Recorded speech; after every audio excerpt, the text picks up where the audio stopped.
ஸ்ரீ காளிமாதா ஜோதிடம் உலக புகழ்பெற்ற ஜோதிடர் பண்டித் மகாராஜா. காதல், கல்யாணம், உத்தியோகம், வியாபாரம், கல்வி, குழந்தை பாக்கியம் மற்றும் மந்திர சூனிய பிரச்சனைகளுக்கு நிரந்தர தீர்வு. வணக்கம். செய்தி வீச்சு உங்களை வரவேற்றுக் கொள்கிறது. இன்றைய செய்தி வீச்சு பரபரப்பான இலங்கை மற்றும் தமிழக நிலவரங்கள், உலக நிலவரங்கள் ஆகியவற்றை உள்ளடக்கி வருகின்றது.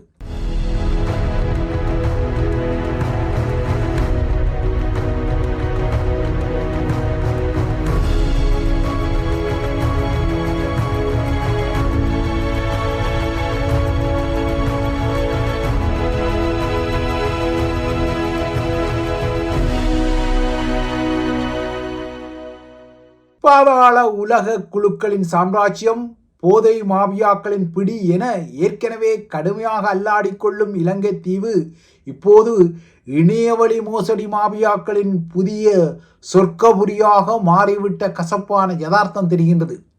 இந்த கசப்பான யதார்த்தத்தின் பின்னணியில் இலங்கை தீவுக்கு அருகாமையில் நிலை கொண்டுள்ள தாளமுக்க நிலைமை காரணமாக பல இடங்களில் கடுமையான மழை பொழிந்து வருகின்றது. இதனால் நாட்டிலுள்ள 16 பிரதான நீர்த்தேக்கங்கள் மற்றும் மன்னார் மாவட்டத்தில் உள்ள யோதவாவி உட்பட பல நீர்த்தேக்கங்களும் இந்த கோடை காலத்திலும் வான் பாய வேண்டிய நிலைமைக்கு ஆளாகியுள்ளன. இதனால் தாழ்நில பகுதிகளில் வசிக்கும் மக்களும் ஆறுகளை அண்மித்த மக்களும் எச்சரிக்கையாக இருக்க வேண்டும் என்ற அறிவுறுத்தல் அரசாங்கத்தால் விடுக்கப்பட்டுள்ளது. இந்த கோடைகால வறட்சியை எதிர்நோக்கும் இலங்கை தீவுக்கு இந்த மழை பலனளிக்கக்கூடும் என்றாலும் வறட்சி பகுதிகளில் உள்ள மழைநீர் சேகரிப்பு முகாமைத்துவத்தின் பலவீனம் தற்போதைய கோடை மழையின் பெரும் பகுதியையும் விரயமாக்கி கடலுக்கு செல்ல வைக்கும் என்பதும் எதிர்பார்க்கத்தக்க ஒரு விடயமாக உள்ளது. இந்த பதிவின் ஆரம்பத்தில் இலங்கை இப்போது இணையவழி மோசடி மாபியாக்களின் புதிய சொர்க்கபுரியாக மாறிவிட்டதாக கூறப்பட்ட போது அது சிலருக்கு கசப்பை ஏற்படுத்தக்கூடும் என்றாலும் அதுதான் யதார்த்தமாக இருக்கின்றது. ஏனென்றால் நாட்டின் உல்லாச பயணத்துறைக்கு வெளிநாட்டவர்கள் தேவை என்ற அடிப்படையில் அரசாங்கம் உல்லாச பயணத்துறைக்கு ஊக்குவிப்பை வழங்கும் வகையில் வெளிநாட்டவருக்கான விசா கட்டுப்பாடுகளையும் மற்றும் கண்காணிப்புகளையும் நீக்கி இலங்கைக்குள் அதிகமான வெளிநாட்டவர்களை பிரவேசிக்கும் வகையில் ஒரு நிலைமையை உருவாக்கி கொண்டது. நாட்டின் உல்லாச பயணத்துறைக்கு இது அவசியமான விடயம் என்றாலும் உல்லாச பயணிகள் என்ற போர்வையில் ஏராளமான இணையவழி மோசடி மாபியாக்கள் இப்போது இலங்கைக்குள் புகுந்துவிட்ட விடயமும், அவ்வாறாக புகுந்துவிட்ட இந்த இணையவழி மோசடி மாபியாக்கள் ஸ்ரீலங்காவின் திரைசேரியில் கூட மோசடியாக கை வைக்கும் அளவுக்கு வந்துவிட்டதான ஐயங்கள், கவலைகள் எல்லாம் வளர்ந்து வருகின்றன. எதுவாறோ உலகளாவிய இணையவழி மோசடி கும்பல்களுக்கு இப்போது இலங்கை ஒரு சொர்க்கபுரியாக மாறியிருப்பது அண்மையில் நடத்தப்பட்ட அதிரடியான தேடுதல்களின் போது நூற்றுக்கணக்கான வெளிநாட்டவர்கள் அதிரடியாக கைது செய்யப்பட்ட நகர்வுகளால் ஆதாரப்படுத்தப்படுகின்றன. இந்த வருடத்தின் 4 முதல் மாதங்களில் மட்டும் குடிவரவு மற்றும் இணையவழி மோசடி குற்றங்கள் உட்பட 628 வெளிநாட்டவர்கள் ஸ்ரீலங்கா காவல்துறையால் கைது செய்யப்பட்டுள்ளனர். இவர்களில் பெரும்பாலானவர்கள் இணையவழி மோசடி மாபியாவுடன் தொடர்புடையவர்கள் என்பது நிரூபிக்கப்பட்டிருக்கின்றது. அவர்களின் உள்நாடுகளில், அதாவது தெற்காசிய நாடுகள், இந்தியா உட்பட்ட நாடுகள் தமது உள்ளூரில் இவ்வாறான மோசடி மாபியாக்களை கட்டுப்படுத்தும் வகையில் புதிய சட்ட நடவடிக்கைகளை எடுத்ததும் இந்த மாபியாக்கள் அங்கிருந்து தமது பெட்டியை கட்டிக்கொண்டு உல்லாச பயணிகள் என்ற பேரில் இலங்கைக்குள் புகுந்து தமது இணையவழி மோசடி கடையை இலங்கையிலும் விரித்து விட்டமை தெரிகின்றது. வெளிநாட்டு சுற்றுலா பயணிகளுக்கான விசா நடைமுறைகளையும், அதாவது நுழைவிசா நடைமுறைகளையும் சட்டங்களையும் அனுர அரசாங்கம் முறையாக ஒழுங்குபடுத்த தவறியதால் இலங்கை இப்போது அனைத்துலக இணையவழி மோசடி கும்பல்களுக்கு ஒரு சொர்க்கபுரியாக மாறித்தான் விட்டது. குறிப்பாக தென்கிழக்கு ஆசியாவில் இதுவரை நிலை கொண்டு இந்த மோசடிகளை நடத்திய மாபியாக்கள் இப்போது இலங்கைக்குள் நகர்ந்து கட்டநாயக்கா, நீர்கொழும்பு, வத்தளை, கொழும்பு உட்பட கடலோர நகரங்களில் இயங்குகின்றன. இவை அண்மையில் குறிவைத்து அதிரடியான நடவடிக்கைகளுக்கு உள்ளாக்கப்பட்டாலும் இன்னும் ஏராளமான குழுக்கள் இலங்கையில் இயங்கத்தான் செய்கின்றன. இலங்கை தீவை பொறுத்தவரை இதுவரை அந்த தீவில் வெளிநாட்டு குடிமக்களை கண்காணிக்க கைரேகை சரிபார்ப்பு உட்பட்ட பயோமெட்ரிக் திட்டங்கள் எதுவுமே நடைமுறையில் இல்லை. ஆனால் இந்தியா போன்ற நாடுகளில் இவ்வாறான இறுக்கமான நடைமுறைகள் இருப்பதால் இந்தியா போன்ற நாடுகளில் இவ்வாறான இணையவழி மோசடி மாபியாக்கள் இயங்குவது கடினம் என்பதால் இப்போது இந்த குழுக்கள் இலங்கையை குறிவைத்துள்ளன. இலங்கையை பொறுத்தவரை அங்குள்ள வெளிநாட்டவர்கள் கடவுச்சீட்டை மட்டும் பயன்படுத்தி சிம் கார்டுகள் எனப்படும் கைத்தொலைபேசிக்குரிய அட்டைகளை எளிதாக பெற முடிவதால் இந்த இணையவழி மோசடி குழுக்கள் வெளிநாட்டில் உள்ளவர்களை ஏமாற்றும் மோசடியான நகர்வுகள் மற்றும் கிரிப்டோ கரன்சி மோசடிகளை இணையவழியூடாக இலங்கையிலிருந்தே செய்து வருவது அம்பலப்பட்டுள்ளது. எனினும் நாட்டில் உள்ள அனைவரும் சட்டத்திற்கு கட்டுப்பட்டு நாட்டை கட்டியெழுப்ப வேண்டும், கடமையை செய்ய வேண்டும், அதற்கு அச்சப்படக்கூடாது என்ற கதைகளை கூறியபடி அரசு தலைவர் அனுர நகர தலைப்படுகின்றார். ஆனால் அதே அரசு தலைவர் அனுரகுமார திசாநாயக்க கடந்த மே தினத்தன்று வழங்கிய உரை நாட்டின் நீதித்துறையின் சுதந்திரத்திற்கு விடுக்கப்பட்ட ஒரு உரையாக ஸ்ரீலங்காவின் எதிர்க்கட்சிகளாலும் நீதித்துறை கட்டமைப்புகளாலும் பார்க்கப்படுவதும் அது குறித்த விசனங்களை வெளிப்படுத்துவதும் அவதானிக்கப்பட்ட ஒரு விடயம். தற்போதுள்ள முன்னாள் ஆட்சியாளர்கள் மற்றும் அதிகாரிகள் மீது மொத்தமாக 60க்கும் மேற்பட்ட ஊழல் வழக்குகள் தாக்கல் செய்யப்பட்டு அவை நடத்தப்பட்டு வருகின்றன. விமல் வீரவன்ச, பிரியங்கர ஜெயரத்னா, ரஜித சேனாரத்னா, ஜோஸ்டன் பெர்னாண்டோ, லக்ஷ்மன் ஜாப்பா அபேவர்த்தனா உட்பட்ட பல மஹிந்த காலத்து அரசியல்வாதிகள் மற்றும் முன்னாள் அதிகாரிகள் அனைவரும் இந்த வழக்குகளில் சிக்க வைக்கப்பட்டுள்ள நிலையில் இவ்வாறாக நடத்தப்படும் ஊழல் வழக்குகளின் தீர்ப்பு ஒன்று எதிர்வரும் 25ஆம் தேதியன்று வெளிப்படும் போது மக்கள் கைதட்டி வரவேற்க தயாராக இருப்பார்கள். நீங்களும் அவ்வாறு இருக்க வேண்டும் என அனுரகுமார திசாநாயக்க மே தினத்தன்று ஆற்றிய உரையில் தனது கட்சியின் உறுப்பினர்களுக்கு சொல்லிய நிலையில் இந்த உரைதான் இப்போது அவருக்கு சர்ச்சையை உருவாக்கி இருக்கிறது. அதாவது இந்த வழக்கின் தீர்ப்புக்காக கைதட்டு ஆரவாரிக்க காத்திருங்கள் என அவர் சொல்லியதன் மூலம் இந்த வழக்கின் தீர்ப்பு அவருக்கு ஏற்கனவே தெரிந்திருக்கின்றதா, இல்லது இவ்வாறான ஒரு தீர்ப்பு தான் நீதிமன்றத்தால் வழங்கப்பட போகின்றது என்பது அரசு தலைவர் என்றாலும் அவருக்கு தெரிந்திருக்கின்றதா? ஏனென்றால் ஸ்ரீலங்காவின் நீதித்துறை சுயாதீனமான ஒரு நீதித்துறையாக இருக்கின்றது. அரசாங்கம் அதில் தலையிட முடியாது என்ற ஒரு நிலையெல்லாம் கூறப்படும் நிலையில்தான் எவ்வாறு 25ஆம் தேதி வரவிருக்கும் ஒரு தீர்ப்புக்கு கைதட்ட தயாராக இருங்கள் என அனுரகுமாரா முன்கூட்டியே சொல்லிக்கொள்ள முடியும் என்பதுதான் இப்போது உள்ள சிக்கலாக இருக்கிறது. அப்படி என்றால் நீதிமன்றத்தில் வரப்போகும் முடிவு குறித்து அனுரவுக்கு எப்படி தெரியும்? இது வெறுமனவே அவரது ஊகமா, அல்லது நீதித்துறை விவகாரங்களில் அரசாங்கம் தலையிடுகின்றது என்பதற்காக அவர் காட்டிய ஒரு அறிகுறியா என்ற பல குற்றச்சாட்டுகளும் இருக்கத்தான் செய்கின்றது. ஏற்கனவே ரணில் விக்ரமசிங்கவுக்கு எதிரான லண்டன் பயண வழக்கு உட்பட்ட பல முக்கிய வழக்குகளை விசாரித்து வந்த கோட்டை நீதிபதி இசுரு நெத்திருக்குமாவை நீதித்துறை சேவை ஆணைக்குழுவிற்கு அனுரகுமார திசாநாயக்கா இடமாற்றம் செய்ததான கிசுகிசுக்கள் எல்லாம் உலா வருகின்றன. ஆனால் அரசாங்கமோ நாட்டின் தலைமை நீதிபதி தான் இவ்வாறான நீதித்துறை மாற்றங்களுக்கு பொறுப்பு, நீதித்துறை ஆணையகம் மற்றும் நீதித்துறை அதிகாரிகள் தான் பொறுப்பே தவிர அரசாங்கம் இதில் தலையீடு செய்வதில்லை என சொல்லிக்கொண்டு நழுவினாலும் அனுரவின் உரை நீதிமன்ற தலையீடுகளை அரசாங்கம் செய்வதான ஒரு குற்றச்சாட்டை உருவாக்கி இருக்கின்றது. இந்த நிலையில் எதிர்க்கட்சி அரசியல்வாதிகளும் அனுரகுமார திசாநாயக்காவின் உரையை பிடித்தபடி தொங்க தலைப்படுகின்றார்கள். அனுரகுமார திசாநாயக்காவை பொறுத்தவரை சாதாரண நிலைமை என்றால் நீதிமன்ற அவமதிப்பு குற்றச்சாட்டுகளை அவர் எதிர்கொள்ள முடியும். ஆனால் ஸ்ரீலங்காவின் அரசியலமைப்பு சட்டமானது பதவியில் உள்ள ஒரு அரசு தலைவருக்கு சட்ட பாதுகாப்பை வழங்குவதால் அனுரவு மீது இந்த விடயத்தில் யாரும் வழக்கு தொடர முடியாது என்பது வேறு விடயம்.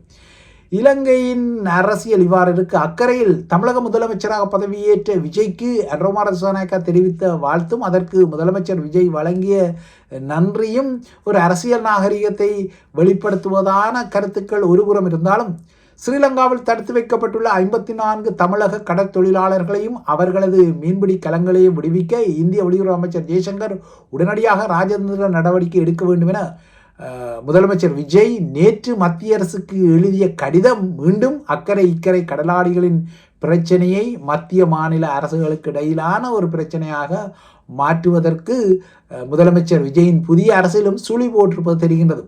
எல்லை தாண்டிய தமிழக கடற்தொழிலாளர்கள் நேற்று அதிகாலை ஸ்ரீலங்கா கடற்படையினரால் கைது செய்யப்பட்ட பின்னர் இந்த நகர்வு வந்திருக்கின்றது. இந்த நகர்வின் பின்னணியில் தான் இன்று தமிழக சட்டசபையில் விஜய் அரசு மீதான நம்பிக்கை வாக்கெடுப்பு இடம்பெறும் நிலையில் இந்த வாக்கெடுப்பின் முடிவுகள் இந்த பதியப்படும் போது தெரிய வரவில்லை என்றாலும் அதன் முடிவுகளை இப்போதே சுலபமாக சொல்லிக்கொள்ளலாம். நிச்சயமாக இந்த நம்பிக்கை வாக்கெடுப்பில் விஜய் வெற்றி பெறுவார் என்பது எதிர்பார்க்கத்தக்க ஒரு விடயம். ஏனென்றால் அவருக்கு அவ்வாறு ஆதரவு நிலை இருக்கின்றது. இது ஒரு முக்கியமான விடயம். ஏனென்றால் பலரும் இப்போது விஜய்க்கு ஆதரவு வழங்க தலைப்படுகின்றார்கள். குறிப்பாக எதிரணியில் உள்ள அதிமுக பிளவடைந்து அதில் உள்ள ஒரு பெரும் அணி, குறிப்பாக சண்முகம், வேலுமணி தலைமையிலான அணியைச் சேர்ந்த உறுப்பினர்கள் 30 பேர் நேற்று விஜயை சந்தித்து தமிழக வெற்றிக் கழகத்துக்கு தமது ஆதரவை தெரிவித்திருப்பது இங்கு ஒரு குறிப்பிடத்தக்க விடயம். ஆகையால் அதிமுகவின் ஆதரவும் இப்போது விஜய்க்கு வருவது ஒரு முக்கியமான விடயம். இதேபோல தினகரனின் அமமுக கட்சியின் ஒரே ஒரு சட்டப்பேரவை உறுப்பினரான காமராஜும் தவேகாவுக்கு ஆதரவு தெரிவித்ததால் அவர் தனது கட்சியின் அடிப்படை உறுப்பினர் பொறுப்பு உட்பட்ட அனைத்து பொறுப்புகளிலிருந்து நீக்கப்படுவதாக அந்த கட்சியின் பொதுச் செயலாளர் தினகரன் நேற்று ஒரு அதிரடி காட்டி இருந்த போதும் பல கட்சிகளும் இப்போது விஜய்க்கு ஆதரவு நிலை எடுப்பது தெரிகின்றது. இதேபோல அதிமுகவின் CV சண்முகமணி இன்று விஜய் அரசுக்கு ஆதரவாக வாக்களித்தால் சட்ட ரீதியாக அவர்கள் மீது நடவடிக்கை எடுக்கப்படும் என எடப்பாடி பழனிசாமி தரப்பில் ஒரு எச்சரிக்கை விடுக்கப்படுகின்றது. எனினும் இந்த விடயம் நீதிமன்றத்துக்கு சென்று பொதுக்குழுவை கூட்டும்போது CV சண்முகம் தரப்புக்கு, அதாவது விஜய்க்கு ஆதரவு வழங்கும் அதிமுக தரப்புக்கு பெரும்பான்மை நிரூபிக்கப்பட்டால், அதாவது அதிமுகவின் கூட்டத்தில் பெரும்பான்மை நிரூபிக்கப்பட்டால் எடப்பாடி பழனிசாமி தனது பொதுச் செயலாளர் பதவியை துறக்க வேண்டி வரும் என்பதும் இன்னொரு விடயம். விஜயின் அரசு அதிரடிகளை காட்டிக்கொண்டாலும் விஜயின் சோதிடர் ராதன் பண்டிட் வெற்றிவேலுக்கு அரச பதவி வழங்கப்பட்ட விடயம் தற்போது புதிய சர்ச்சையாக வெடித்துள்ளது. விஜய்க்கு நீண்ட காலமாகவே ஆஸ்தான சோதிடராக ரிக்கி ராதன் பண்டிட் இருப்பது வெளிப்படையான விடயம். அவர்தான் தவேகாவின் வெற்றி குறித்த எல்லாம் சோதிட கணிப்புகளை கூறி அது பலித்தும் இருக்கின்றது. முக்கிய முடிவுகளில் திரைமறைவில் இவர் விஜய்க்கு அழுத்தம் கொடுப்பதாகவெல்லாம் கூறப்படும் நிலையில் இப்போது இவர் அரசின் அரசியல் பிரிவு சிறப்பு அதிகாரியாக நியமனம் செய்யப்பட்டமை அரசியல் கட்சிகளின் தலைவர்களின் கண்டனத்தை பெற்றுள்ளது. எவ்வாறு ஒரு சோதிடரை அரச பணியில், அதுவும் உயரிய பதவியில் இருத்தலாம் என்ற கேள்விகள் எல்லாம் விஜயை நோக்கி எழுப்பப்படுகின்றன. இதேவேளை தமிழகத்தின் தலைமைச் செயலாளராக இருந்த முருகானந்தம், நிதித்துறை செயலாளராக இருந்த உதயச்சந்திரன் உட்பட்ட மூத்த இந்திய நிர்வாக சேவை அதிகாரிகள், அதாவது IAS அதிகாரிகள் என கூறப்படுபவர்கள் அதிரடியாக இடமாற்றம் செய்யப்பட்டுள்ள விடயமும் முக்கியமாக இருக்கின்றது. இவை இலங்கை இந்திய நிலவரங்களாக இருக்க, உலக செய்திகளை நோக்கினால் உலகின் நெருக்கடிகள் பதற்றமான ஒரு கட்டத்தில் உள்ள நிலையில் சீன அரசு தலைவர் ஜி ஜின்பிங்கை சந்தித்து பேச்சுக்களை நடத்துவதற்காக அமெரிக்க அரசு தலைவர் டொனால்ட் ட்ரம்ப் இன்று சீன தலைநகர் பெய்ஜிங்கில் இறங்கியிருக்கின்றார். ஈரான் போர் குறித்து சீன தலைவருடன் தான் நீண்ட பேச்சுவார்த்தையை நடத்த திட்டமிட்டுள்ளதாகவும் ட்ரம்ப் குறிப்பிடுகின்றார். ஆனால் ஈரானுக்கும் அமெரிக்காவுக்கும் இடையிலான போரை முடிவுக்கு கொண்டு வர சீனாவின் உதவி அதிகம் தேவைப்படும் என தான் நினைக்கவில்லை என சீன உதவியை மையப்படுத்திய நிலைப்பாட்டையும் ட்ரம்ப் அண்டமைன் எனப்படும் குறை மதிப்புக்கு உள்ளாக்குவது முக்கியமான ஒரு விடயம். பெய்ஜிங் உச்சி மாநாட்டுக்கு முன்னதாக ஹோமோஸ் நீரிணையை திறக்க ஈரானுக்கு சீனா அழுத்தம் கொடுக்க வேண்டும் என ட்ரம்பின் ஆலோசகர்கள் குழு தங்கள் கோரிக்கைகளை பெய்ஜிங்கில் வைத்திருப்பதும் இங்கு குறிப்பிடத்தக்கது. இறுதியாக பிரித்தானிய நிலவரங்களை நோக்கினார்.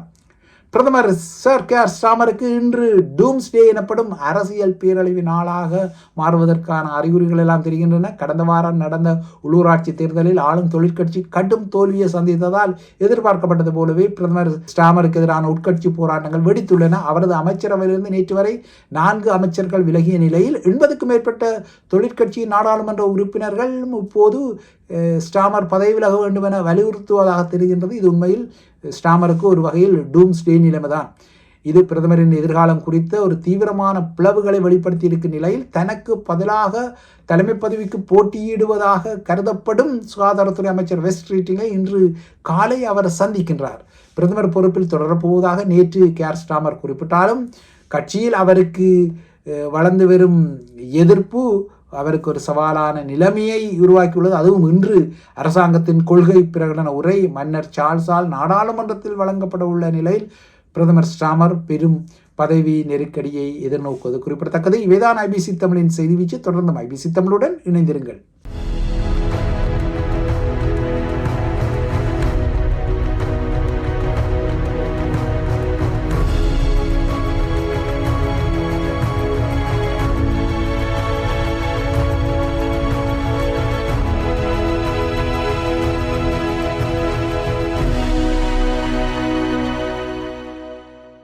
ஸ்ரீ காளிமாதா ஜோதிடம் உலக புகழ்பெற்ற ஜோதிடர் பண்டித் மகாராஜா. காதல், கல்யாணம், உத்தியோகம், வியாபாரம், கல்வி, குழந்தை பாக்கியம் மற்றும் மந்திர சூனிய பிரச்சனைகளுக்கு நிரந்தர தீர்வு.